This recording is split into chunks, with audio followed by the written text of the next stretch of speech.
Right now, we're in the second week of a series called Taking Jesus to Work. And this series was really born out of my own background and my own passion because before I became a minister, I spent 10 years in the pharmaceutical industry. And in doing that, I was trying to live my life as best I could, but it seemed like on Sundays I was this Christian. And then at home, you try to do the best you can to live your faith around your family. And then you go to work.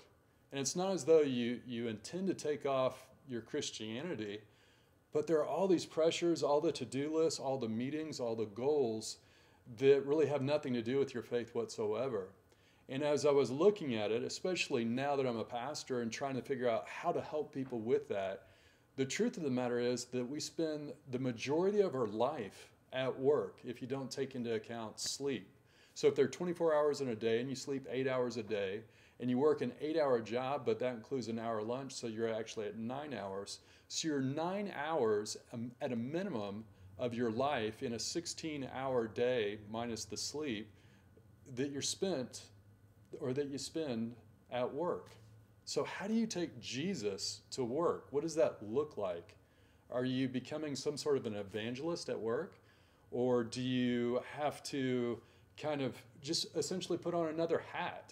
You have your mom hat or your dad hat, then you have your employee hat, then you have your Christian hat, and you're shuffling between hats at work all day long. Is that what it looks like? Well, what it really gets down to is, who are you?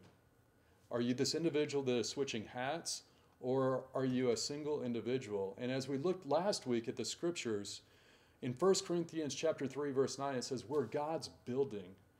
And it's referring to, or perhaps referring to the temple there in Jerusalem. And it's taking an Old Testament concept and applying it to the New Testament and who we are in Christ. And Jesus is the foundation, and we are his temple or his building. His spirit dwells in us. So the idea of taking that and setting it aside for 9 hours a day, it would be like taking Jesus out or taking him off. And you just don't see that in the Bible. So the truth of the matter is, once we identify ourselves with Christ, we are the building of God. And look at scriptures. The scriptures talk about trying to build on that. He's the foundation, but we're not to build on it with costly stones or hay or straw, but we're to grow into a spiritual people. What does that look like? Well, this week we're going to address those questions, that practical reality of, yes, we are a building of God, or we are a chosen people. We are the people of God. If we're to do that at work, can you do it? How should you do it? And again, what does it look like? Does it look like you become an evangelist at work all of a sudden?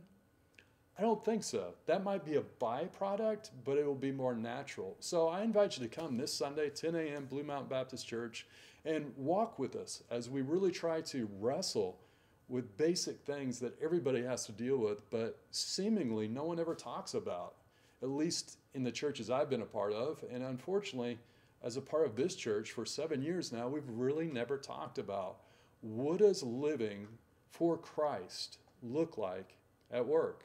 Come join us.